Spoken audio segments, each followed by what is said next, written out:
This is our first guy. You know I hate this dirtbag. He's getting caught today. I'm John Walsh, and I've dedicated my entire life to locking up the worst criminals. We're tracking down one of the most ruthless gangs of lawbreakers we've ever gone after. My son Callahan and I are fired up. With your help, we're coming for fugitives, hunting them down, and putting them right where they belong, behind bars, including these that you'll see tonight. First, a 19-year-old National Guardsman ambushed and gunned down. In an AMW exclusive, the chilling surveillance footage that helped police ID a dangerous gang member suspected of his murder, Joseph Matos. Then, Catfish host Neve Schulman helps us decipher clues in a twisted case involving an accused wife killer using dating apps to stay one step ahead of the law. Donald Hodges is online and on the run. And finally, an 11-year-old girl vanished without a trace, allegedly hidden for years by her own mother. Elizabeth Smart joins us to examine new evidence and a major breakthrough in this 6-year-old mystery. Help us find Jennifer Settle. America's Most Wanted is the original true crime series. You can run, but you can't hide. Hello, everybody. I'm John Walsh, and America's Most Wanted is back. Back to give voice to victims with a relentless pursuit of justice. Back to give power to you, the viewers, to help us track down the most dangerous fugitives in America. And I'm excited to have my son Callahan by my side. He's always there. Thrilled to be here. A lot has changed since my father began this fight in 1988. Thanks to your tips, 1,198 fugitives have been captured. Ever since my 6-year-old son Adam was abducted and murdered, I pledged to go after lowlifes in towns and cities everywhere. For us, it's not just personal, it's a promise to never give up on trying to find answers for families and deliver the nation's most dangerous fugitives to law enforcement. Last season alone, with your help, we took these 7 fugitives down. Take a good look. Since our last episode, we've celebrated the arrest of suspected child molester Davy Albaran. Thank you to America's Most Wanted and anybody who called in with the tip that helped get justice for my daughter. And we did it! But the captures didn't stop there. We also put 6 more lowlifes behind bars. First, suspected serial stalker Jacob Smart was taken into custody in Washington State. Then, Taji Michael, wanted for the murder of Sacramento football star Najee Grimes, was arrested in North Carolina. We want to thank the viewers of America's Most Wanted for helping us to bring justice for the Grimes family and ultimately bring Taji Michael to justice. Then, convicted drug dealer David Young finally faced the music when cops busted him in Sonora, Mexico. Young was a member of the street gang allegedly responsible for selling the drugs that killed Dylan Jones. Authorities also put Tyler Wilkinson behind bars in Orange County, California. Wilkinson is suspected of selling the counterfeit pills that killed 17-year-old Brooke Badger. Orange County Sheriff's Department is very grateful we were able to ultimately get the tips in, which led to the arrest of Tyler Wilkinson. And finally, U.S. Marshals arrested suspected kidnappers Luis and Andrea Ramirez and returned Lucito and Camila to their aunt. But the fight goes on, and it's your loyalty and your tips that drive us to get these lowlifes off the streets. We couldn't do it without the dedication of local, state, and federal law enforcement, along with some incredible advocates and survivors who fight for justice every day. One of them is Elizabeth Smart, a child abduction survivor ready to lend her expertise on an unsolved missing persons case. Every minute counts, so let's saddle up. Our first case tonight is a heartbreaking National Guardsman's murder. Just 19 years old, he was fresh out of boot camp, and he was shot and killed, not in battle, but simply because he went to a party in his hometown of Chicago. Tonight, in an AMW exclusive, a never-before-seen surveillance video shows how the FBI ID'd 2 gang members suspected of the crime. And with your help, we can finally give a grieving family the justice they need. 19-year-old Chris Carvajal was an innocent bystander that was gunned down and killed on July of 2021. The 19-year-old victim was a National Guard member who had recently returned home from boot camp.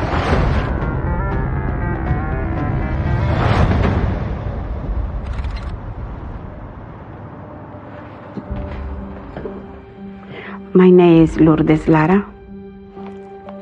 I am Chris Carvajal mom. Chris was a beautiful young man. Happy birthday to you. Chris was not only my son. Chris was my friend, my confidant, my baby. Even though I'm the oldest, I feel like Chris was the leader of the pack. He was always the responsible one that you could go to for any advice. My mom did really good showing him like his morals and that we should always help others before we help ourselves. Chris was the first in our family to enlist to the National Guard and protect this country. His goal was to become a police officer. Chris came back after 9 months of basic training. We were so proud of him and just so happy to have him back here. July 2nd, 2021, Chris decided to go out. He went to like a house party. He was enjoying the night, but apparently Chris needed to get something from his car.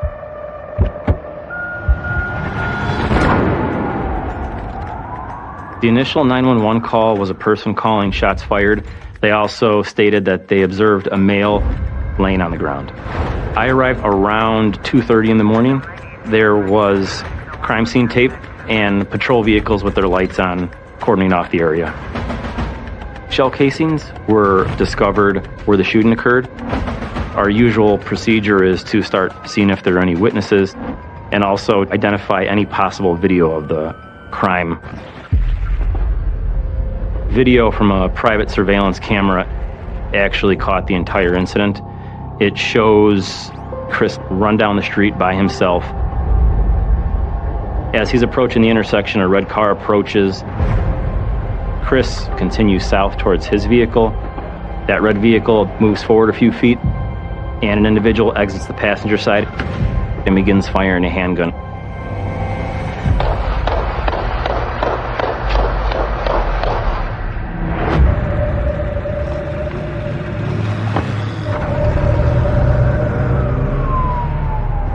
When the officers responded to the scene, they discovered Chris lying face down, unresponsive on the sidewalk.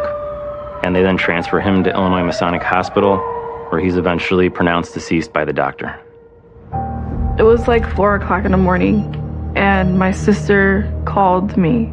I had a gut feeling that it was something like really bad with Chris. That night, the detective said, he passed away. He said, no, this can happen. He said, maybe you had the wrong person. He said, no. Why him? He never got into fights, never had any type of altercation, so why him? The fact that video shows the entire incident, it's critical. We were able to determine a license plate of that vehicle.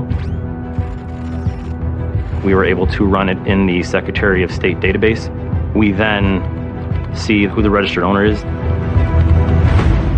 Joseph Matos. Matos had an extensive criminal history going back to 2001. Matos was a member of the Milwaukee Canes, a notoriously violent street gang based on the northwest side of Chicago. Despite their small numbers, like most street gangs, there is a hierarchy, and Matos was widely considered to be the second in command. I'm never gonna forget the 4th of July. Never.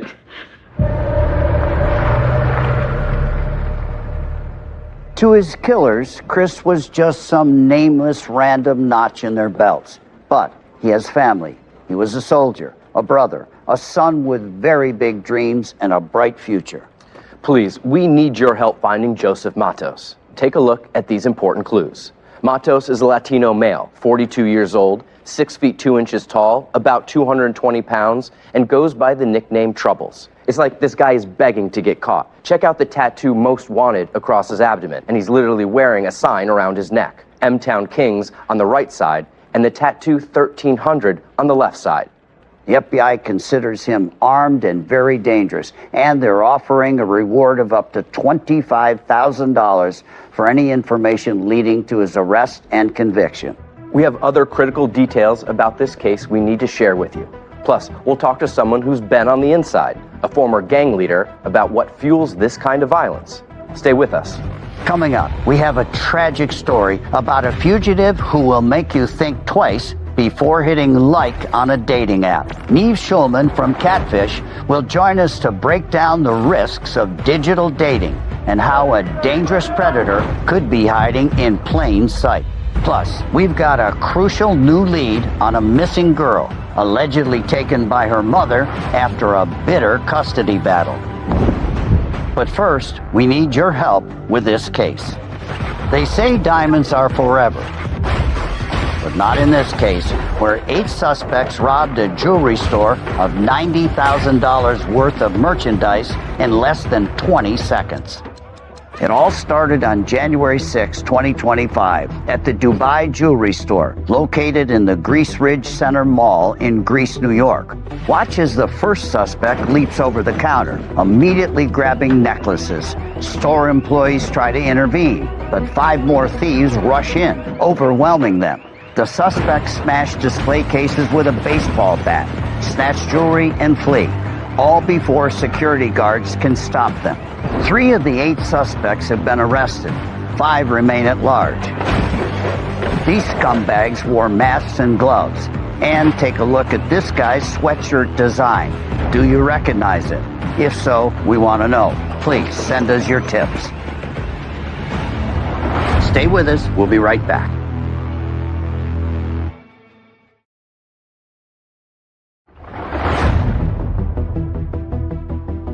Welcome back to America's Most Wanted. 2 members in a Chicago-based street gang thought taking a life would earn them respect on the streets. Now we need your help to find this coward, Joseph Matos, so we can put him behind bars where he belongs.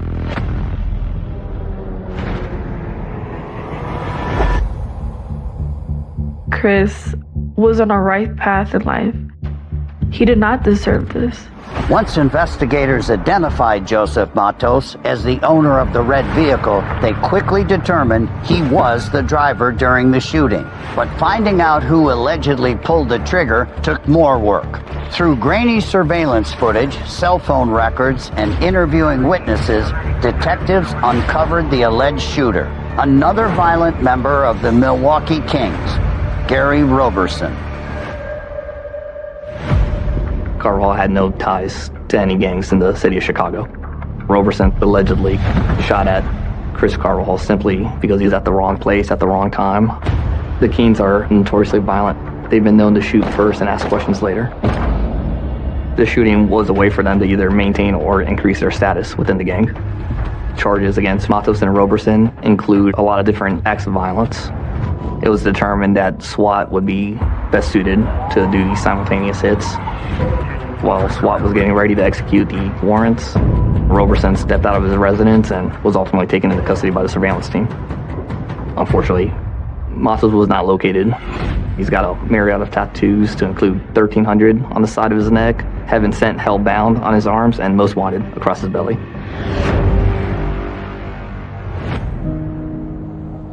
We need justice for Chris.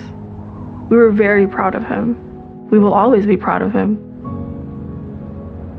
We live 2 blocks from the cemetery, and I talk to him. I pray. And sometimes I feel better, sometimes it's hard. And his letters, he always wrote to me, Mommy, today is Sunday. My faith and your praise give me strength. I am so proud of myself to be an American soldier. I am so proud to be your son.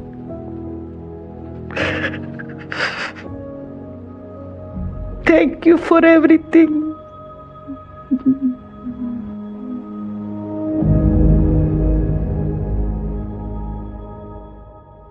Joining us now is Tyrone Muhammad, a former gangster disciples leader who served 21 years in state prison, turned his life way around, and is now the executive director for Ex-Cons for Community and Social Change.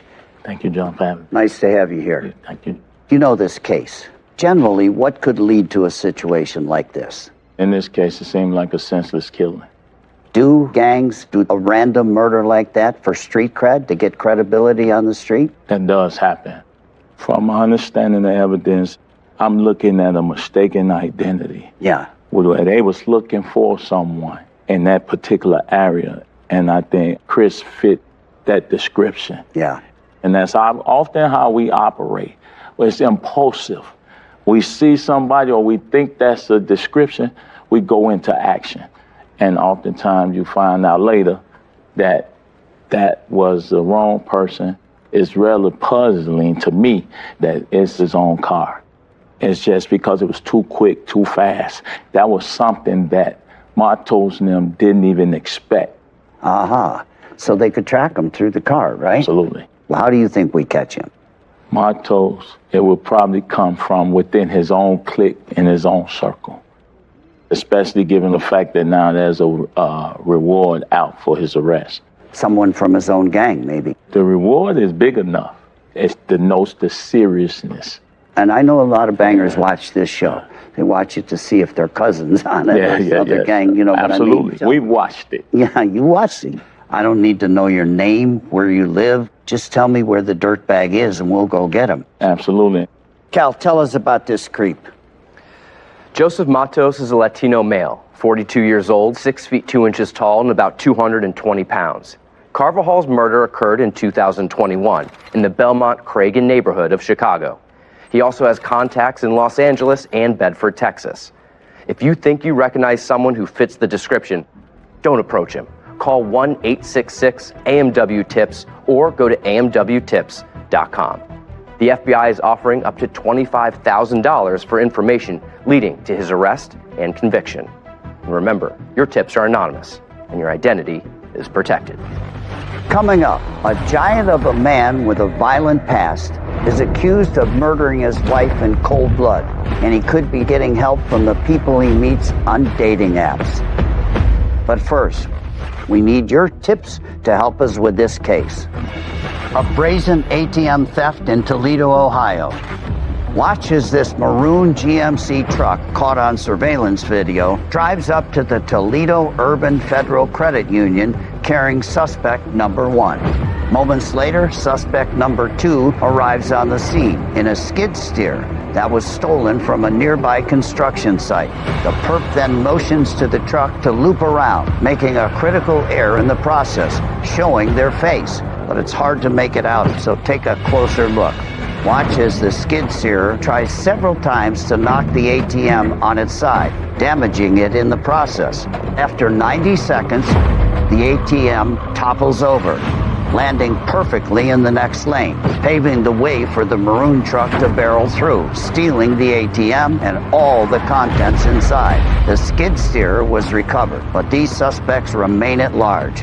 If anything here looks familiar to you, call us or go to amwtips.com. More cases after the break.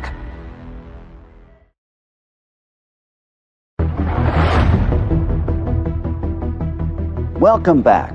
While some fugitives have features that make them easy to identify, like tattoos, for others it's their size. In this case, the bad guy is also a big guy, a 6'6", nearly 300-pound man who's hard to miss, yet somehow he's disappeared. This towering dirtbag is accused of a brutal crime. Investigators say he allegedly murdered his own wife, leaving her family to make the heartbreaking discovery.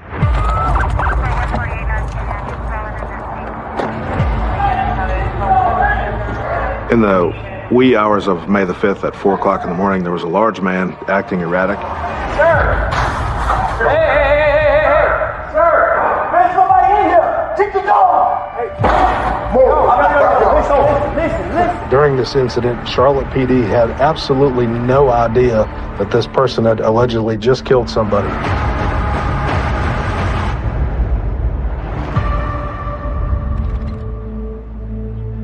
Tanika was a very sociable and outgoing person. She was my godmother. My mom worked, so anytime my mom needed to call her for me and my sister, she was always there. She helped put me through college. She was very, very generous. She'd give you the clothes off her back. She was working at Flowers Baking here in Conover. That's where she met Donald. That was the big mistake of her life. Donald was very controlling. I mean, we couldn't even just go out to eat without him coming around. He kept his eyes on them. Donald had two sides. To Tanika, he was charming, loving, and supportive. But the family saw the other side of Donald. I did warn Tanika, but she was already down too deep. Tanika and Donald were only dating for 8 months, and then they got married. I mean, she's a grown woman. She's going to do what she wanted to do, but I was very, very worried. May the 5th, 2022, her friend called to tell me that Tanika did not come to work. She said, you need to go down there because something is wrong. And so I opened the door and I got to Tanika's room. I said, Tanika, Mama been trying to call you. She didn't say nothing. So when I run around on the side of the bed, that's when I seen the great big hole in her face. And I said, oh my gosh, my baby's dead, my baby's dead.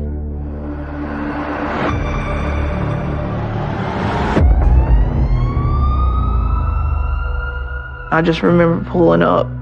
The house is surrounded by caution tape, police everywhere. I just remember jumping out of the car and just running to my mama and hugging my mama. I feel like the world stopped.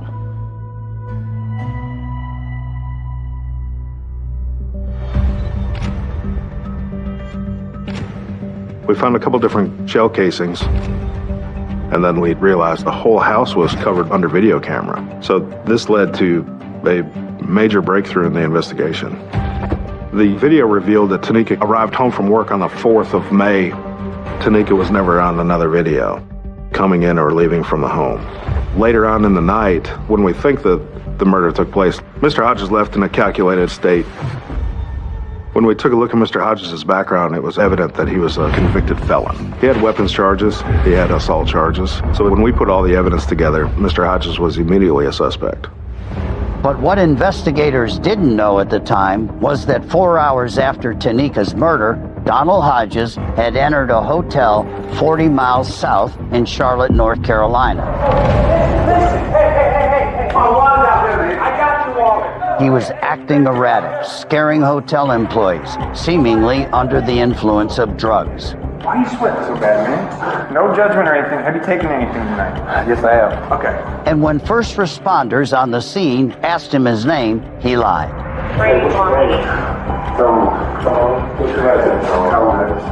When law enforcement on site took a look in his wallet, they discovered his Social Security card. And that's when they discovered his name was... During this incident, Charlotte PD had absolutely no idea that this person had allegedly just killed somebody.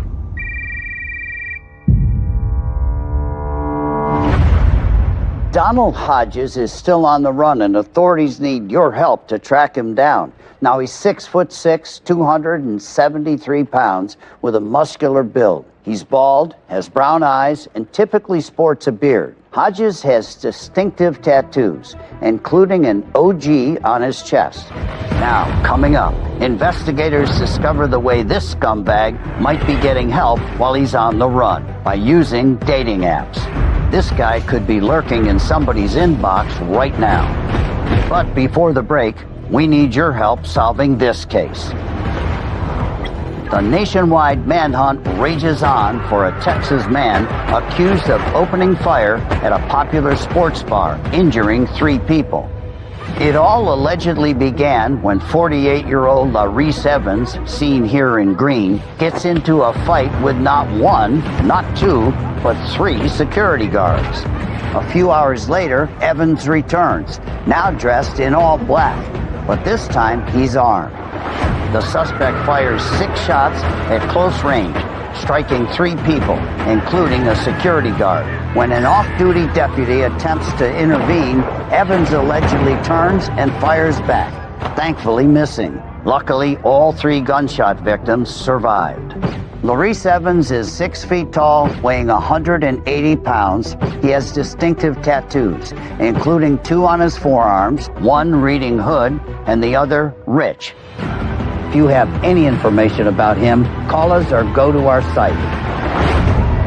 Let's get these dirtbags.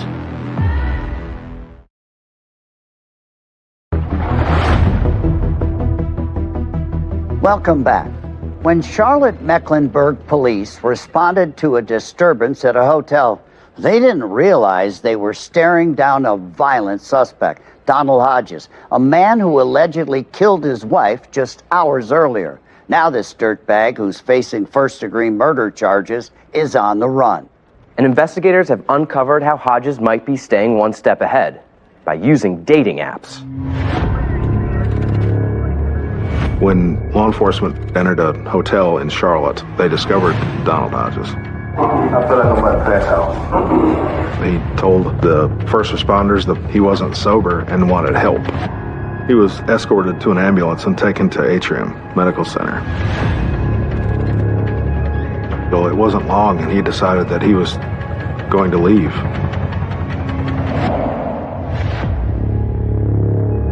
After a month of no leads, Conover Police Department believed Hodges had fled the area, so they contacted the U.S. Marshals Service to assist with the case. As we started looking into Donald Hodges' life, we did uncover several dating websites that he had used before the homicide. Some of the dating profiles are known gay sites, so we know that he had almost like a chameleon effect, where he could blend in and meet people and make new friends very easily, and he used that to his advantage to take advantage of other people. As part of our investigation, we interviewed Hodges' previous girlfriend. We learned that during their relationship, he was abusive. There were 2 sides to Donald. He was sweet, genuine, caring, loving guy. He paid my bills, he cooked, he cleaned. And then he'll turn into a demon. He strangled me, putting knives to my throat, telling me that if I ever tell anybody, I would never see my children again. After ending the relationship in July of 2019, Monique placed a protective order against Donald, where she detailed his heinous abuse. While in court, Monique came face to face with the new woman in Donald's life, Tanika. The last and final court date, I went to her and I shook her hand. She shook my hand extremely hard and placed her other hand on top of it. And she just stared and then she let my hand go and that was it. It was as if she was saying, I know exactly what you were going through. Donald is pure evil.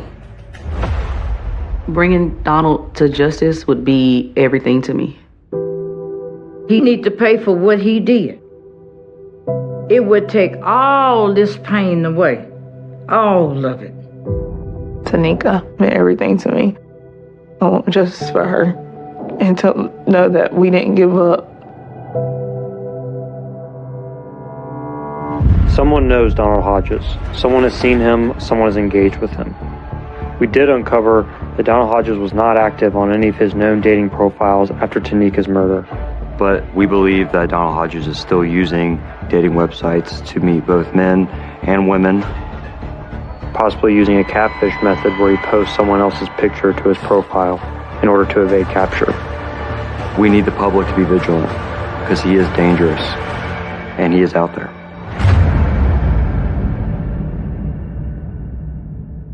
We're joined now by Neve Schulman, an expert on people who misrepresent themselves in online relationships.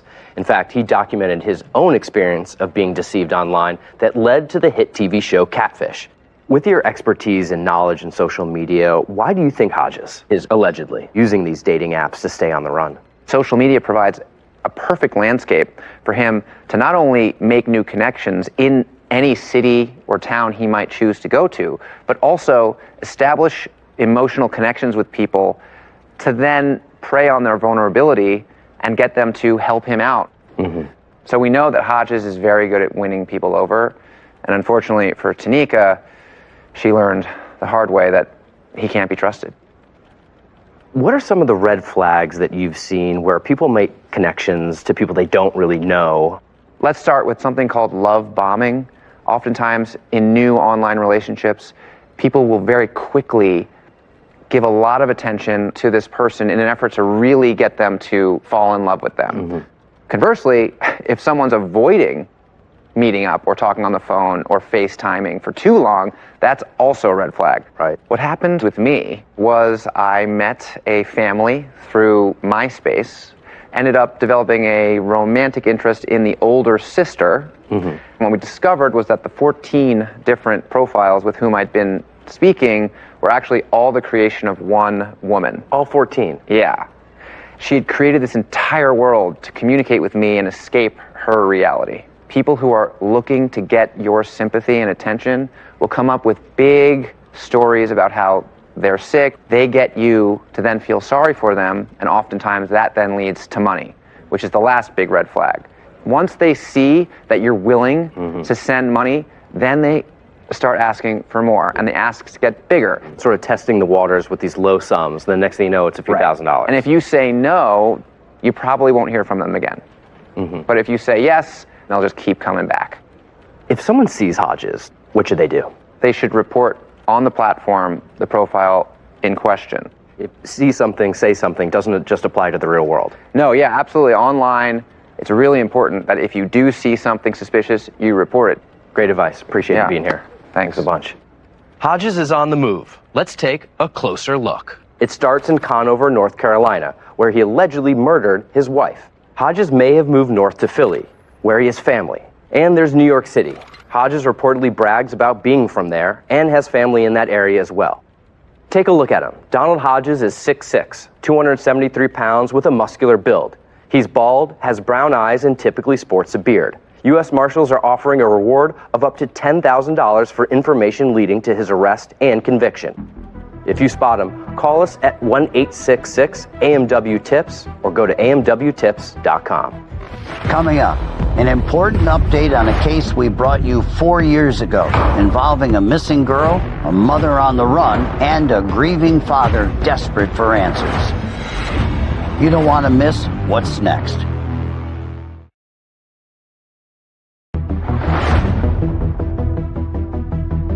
Welcome back.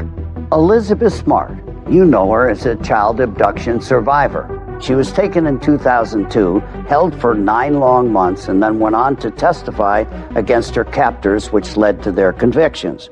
Well, she's here to help us with a major break in a case we started tracking 4 years ago.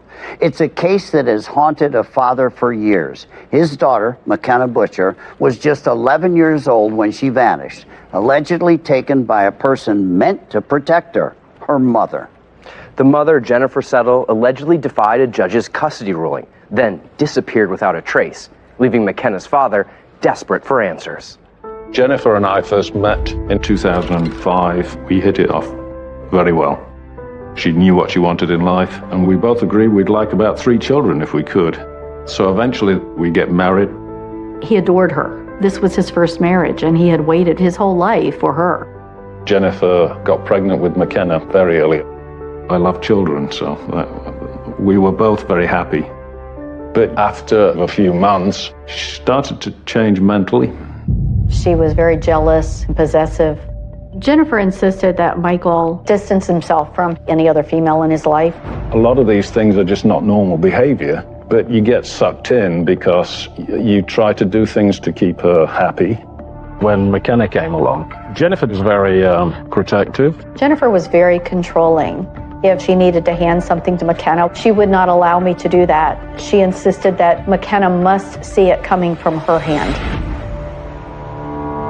In 2008, when McKenna is only 8 months old, Jennifer separates from Michael and takes McKenna to live in Greenville, South Carolina. I received a phone call from Jennifer announcing that she was moving herself and McKenna back to her parents in Greenville because we were running out of money and I had done nothing to provide for the family. Jennifer convinced us that he was a danger to both her and McKenna. She had to paint a picture of me as being abusive, as being manipulating, as being a liar. This gave her the excuse of why she'd undertaken the actions that she had. She took McKenna and ran. She didn't want any child support because she said, no way, because that makes it so that he can come see her. He can get visitation. She would not allow her child to go to school. McKenna was not allowed to have any other friends. Her mother was her only friend. She stopped communicating with me so I could have no interaction with my daughter. 8 years passed before Michael was able to arrange supervised visits with McKenna. But to keep them, in 2019, he went to the authorities for help. Michael took Jennifer to court because he wanted to see his daughter. He was eventually granted visitation rights, but Jennifer was not going to have that. The court determined that Jennifer was an unfit parent for McKenna. The judge was going to give total custody to Michael. Jennifer had failed to show up at the court hearing. Based on that, an arrest warrant was issued by the family court. Jennifer has torn our family apart. She took McKenna away from all of us. It's been years now since I've seen my daughter. McKenna doesn't know that she's been brainwashed and mentally abused all these years, and I wanted to protect her from that.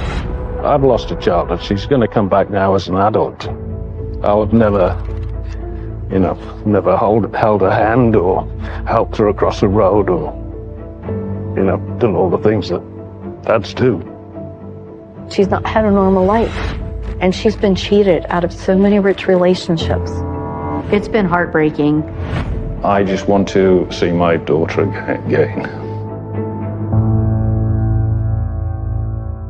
Here to talk about the new lead and what it could mean in this heartbreaking case is someone who knows firsthand the horror of a child abduction, Elizabeth Smart. Beautiful lady, it's always great to see you. I always say the same thing, you're the bravest woman I ever met. And you helped bring back 2 kids last year. Like, how amazing is it that we got to be a part of that? Camilla and Luisito were both found, and isn't that the miracle that we hope happens for every family who comes on this show? Well, you were such a wonderful help and great working with you, but this is a heartbreaking case. How might Jennifer be keeping McKenna under wraps and under her control? It is her mother, first off. I mean, I think as a child, you just naturally have faith and trust in your parents right from the get-go. I think of my own case, my captors controlled me within a matter of months. And if she has been homeschooling her and really grooming her all of this time, she's had a lifetime to control her. McKenna is 17 now, but it's going to be harder to control this girl, don't you think? Absolutely. I think it's going to be harder. If McKenna has a strong bond with her father and she remembers her father in a positive light, she remembers him being there for her, loving her, protecting her, I think those memories will win out. Right. It's a big search for this mother. How do you think she's staying out there so long? So she does have marketable skills. She could work on cars. She has ability in construction. And we learned that they were into horses beforehand. Maybe that's one of her controls over McKenna is, I'm going to buy you this horse, but I need to make sure you're following the rules. She could be working on a ranch to afford those horses. So we want people in the horse world to take a good look at this mother. She's also very capable at manipulating other people's emotions. So it could be through boyfriends, intimate partners. It could also be through church. She could be that poor, downtrodden mother with a child. Exactly. If McKenna's watching now, doesn't really know she's missing or anything, what would you tell her? I hope she knows that there is millions of people who are looking for her and want to see her come home, want to see her in her rightful place. Everyone who watches this show, I hope they will take action if they see something suspicious. Miracles happen every day. Why not today? Why not today? Cal. The images we have of McKenna are back from when she was a child. McKenna would be 17 now, so take a good look at this new age progression of what she may look like today. We know she has blue eyes and brown hair. She was allegedly taken by her mother, Jennifer Settle, from Taylor, South Carolina in 2019.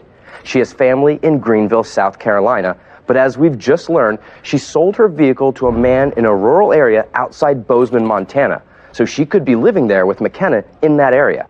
Settle has also lived in Tennessee, Colorado, and New Mexico, and has contacts in Maryland. Back to you, Dad.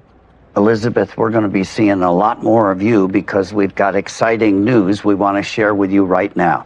Our mission just got a whole lot bigger. We're adding a brand new show to the AMW family. It all starts next week, right here on Fox. Take a look. There is absolutely still hope that he's out there, that he's alive. America's Most Wanted, Missing Persons, is coming next week. Do you think it's a possibility she doesn't even know that she's a missing child? And we need your help to bring the missing home to their loved ones. That's why we're doing this. If we can help one family, it might make sense of it. Next Monday on Fox at 8/7 Central, before an all-new America's Most Wanted. There's somebody out there that needs to be asked some hard questions. We'll be right back.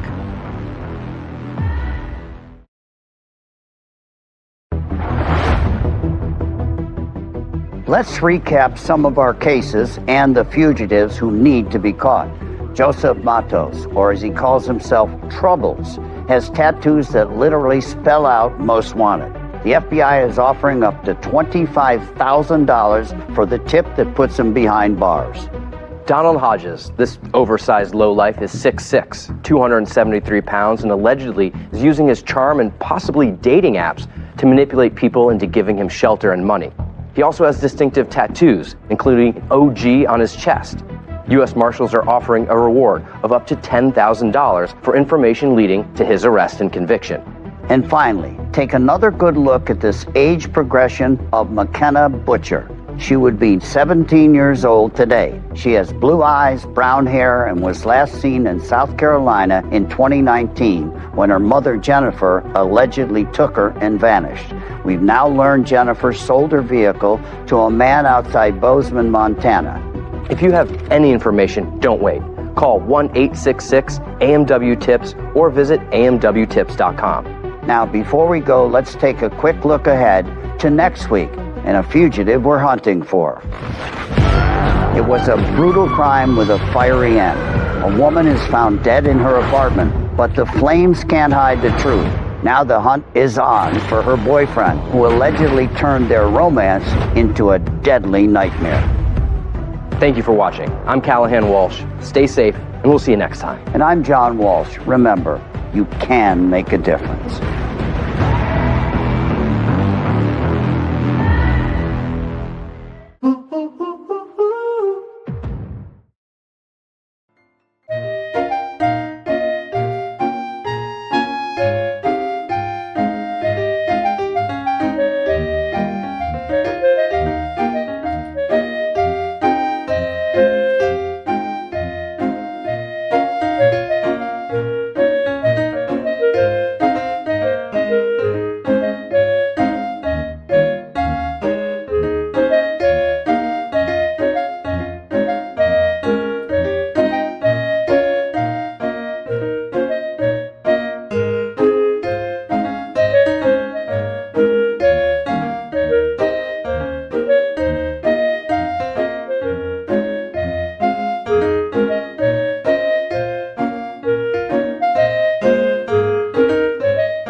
冷不冷了？我给它盖掉。哇，我真的好想喝这个超级桶啊！这个好可爱哦。生牛乳糖、乳酸菌。